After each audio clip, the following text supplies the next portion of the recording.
I'm Marissa Blackwood, and if you love Netflix true crime documentaries, then you may have seen The Confession Killer.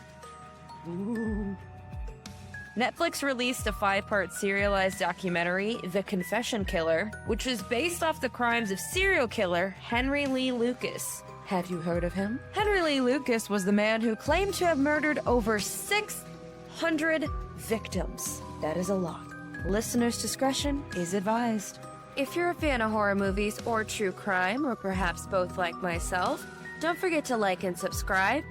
Also, don't forget to check us out on YouTube at All Things Murder. New episodes on Thursdays. Henry Lee Lucas was born in a one-bedroom log cabin in Blacksburg, Virginia on August 23, 1936. His father, Anderson Lucas, was an alcoholic who introduced alcohol to Henry at a very young age. I know it's surprising, but I can't think of one serial killer that has had a decent childhood. Can you? His mother, Viola, was a prostitute and an alcoholic who would force her son to watch her having sex with her clients and would also make him cross-dress in public. Reportedly, she would later go out and pimp her own son to her clients. Mother of the year, folks. Mother of the year. She would often make him watch her have sex with her lover, who was nicknamed Uncle Bernie. When Henry was about 10 years old, he suffered an accidental injury to his left eye during a fight with his brother. We've all been there. The injury was then ignored by Mother of the Year for days until it got infected so badly that he actually had his eye removed and replaced with a glass eye at age 11. By that age, Henry was already almost an alcoholic. He's like, I'm 11 now, I'm behind. His older half-brother and Uncle Bernie had also introduced him to bestiality, which, if you don't know what that is, it is sex with animals and animal torture. They introduced him to bestiality and animal torture. I'm gonna say this is not a good home to be in. And we're surprised he became a serial killer? Seriously? In 1949, his dad passed away from hypothermia after he passed out drunk in a blizzard. My brain immediately went to Frank and Shameless. If your brain did too, we should be friends. When Henry was around 14 or 15 years old, he had his first human sexual experience, okay? Bestiality. But it wasn't your normal girl likes boy, boy like girl, they have sex. No. When is it ever normal with serial killers? He abducted an unknown teenage girl from a bus stop, beat her unconscious before then proceeding to sexually assault her and then strangle her to death. Some sources say that this victim was 17-year-old Laura Burnley, who disappeared in March of 1951. The next year, Henry received his first prison sentence when he and 2 of his half-brothers were arrested for burglary. He spent about a year at school for juvenile delinquents in Beaumont, which it had electricity and running water. He compared it luxurious to the one-bedroom cabin that he lived in, which I can see that, yeah. In June of 1954, he was sentenced to 6 years incarceration for a dozen counts of burglary and was released on September 2nd of 1959 after 2 failed escape attempts. Prison is not a place most can escape, just saying. He then moved in with his sister Opal in Tushnet, Michigan, but Viola soon would catch on to him. Oh, mommy's gonna find you. When she wanted him to come back to take care of her, like, I'm getting old, you're gonna come home and take care of me because you are. They got into an argument that resulted in her dying. He stabbed her in the neck, causing her to have a fatal heart attack. Now, he claimed it was self-defense, like, hey, that bitch was coming right at me. What was I supposed to do, officer? He was found guilty of second-degree murder and was sentenced to 40 years in prison. Okay, that's just for killing his mom. But get this. After serving only 10 years of his sentence, in June of 1970, he was released due to overcrowding at the prison. I'm gonna say people who murder should not be at the top of the list to be released. I understand overcrowding. I'm sure not all people in that prison were serial killers. No, some could have been a drug dealer. Just saying, low offenses released first for overcrowding. In 1971, he was convicted of attempting to kidnap 3 schoolgirls and was sentenced to another 3.5 years in prison. Like, dude, stop doing crime. You are not very good at it. After being released, he went to Pennsylvania, where there he worked at a mushroom farm and got married to a woman named Betty Crawford, who was the widow of a cousin in 1975, but left her when she accused him of molesting her 2 daughters. Yeah, gonna say that marriage is not gonna work out if that is happening. At this point, he just started drifting around, America and the South, supporting himself through various odd jobs, and by his own account, began what became a long series of murders, traveling along highways, sexually assaulting and murdering women. In 1976, he met Otis Toole, a fellow sexual deviant from Jacksonville, Florida. They met at a soup kitchen in Florida, and the two just became besties. They did have a very unique bond because both Henry and Otis had been raised by abusive mothers, who both of them forced their sons to dress like girls. It's like, oh my God, that happened to you too. We share trauma. Let's be besties. And by the time they met, they were both already murderers. What? You kill people too? Did we just become best friends? Henry moved into Otis's home in Jacksonville, where there he fell in love with his 10-year-old niece, Frida, or Becky Powell. From 1979 to 1981, Henry and Otis worked together at a roofing company. Now, some sources claim that they were in a sexual relationship. Henry later claimed to have committed hundreds of murders during that time, 108 of which were committed together with Otis, sometimes in the order of a satanic, cannibalistic cult called the Hands of Death. I know what some of you are probably thinking, like, she has a lot of cannibal cases. It just comes up, guys. It happens.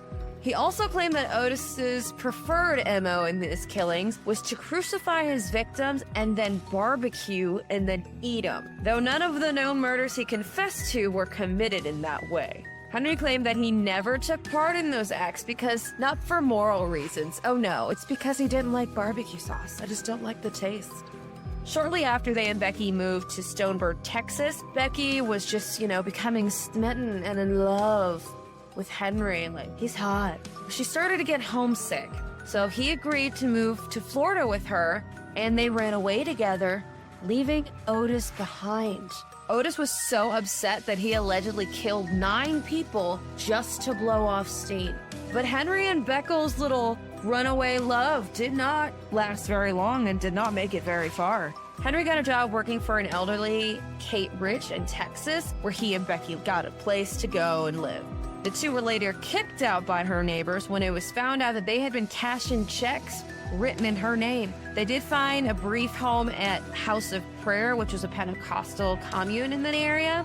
The head of the group, Reuben Moore, gave Henry and Becky, who he thought was a married couple, a shack to live in and hired Henry as a roofer. On August 24th, 1982, he drove with her to a field in Denton, Texas, and killed her, dismembered her body, and scattered the pieces in a nearby field. I lived in Denton for quite a few years, and these cases are just like, oh my God, so many crimes happen in Denton, Texas. 3 weeks later, on September 16th, he convinced Kate Rich to join him in a search for Becky. Hey, Becky's missing. Need your help. He ended up killing her in Ringgold, Texas, on a camping ground and stuffed the body into a drainage pipe. Soon afterward, Henry was arrested in Texas in 1983. Meanwhile, Otis, remember Otis, his lover, was separately imprisoned in Florida in 1984 for burning a 64-year-old man alive. Surprisingly, Henry Lucas was not arrested for murder. Yeah, he'd been snagged for possession of a deadly weapon. Wait until you find out more, officers. But once he got into custody, he began just chatterboxing away about his murders to any police officer who would listen. Hey, do you want me to tell you about this time I killed a girl? Like, no thank you, Henry. No thank you. A Lucas task force was led by the Texas Rangers, was formed to examine the validity of his claims. In November, he was transferred to Williamson County, Texas, where he confessed to 213 unsolved murders. 213? When did you even have time to do that many people? Over time, his confessions just kept coming. Authorities would even fly him across the states, where he was allowed to stay at motels and was served steaks and milkshakes.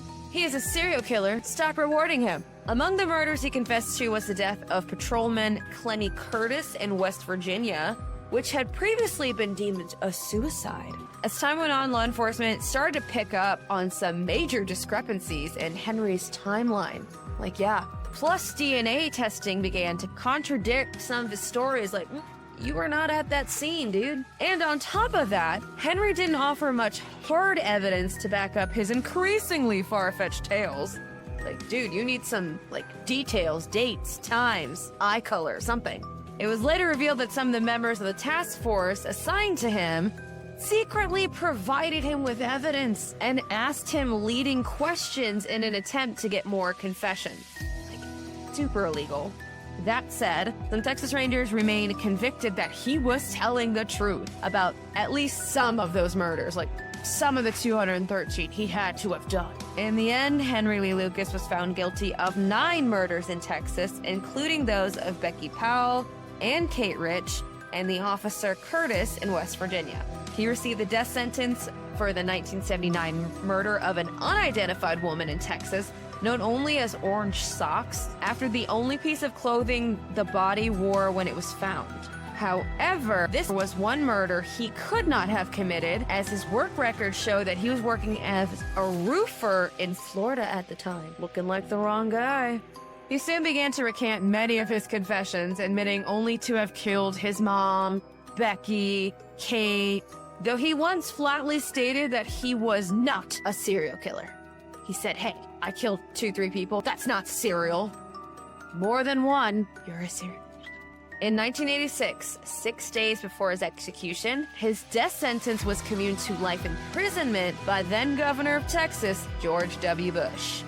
Otis Toole died of liver failure in prison in 1996. Henry Lee Lucas died of heart failure in prison on March 13, 2001, taking the truth about their crimes with him to the grave. There's no telling how much of Henry Lee Lucas and Otis Toole's story is true.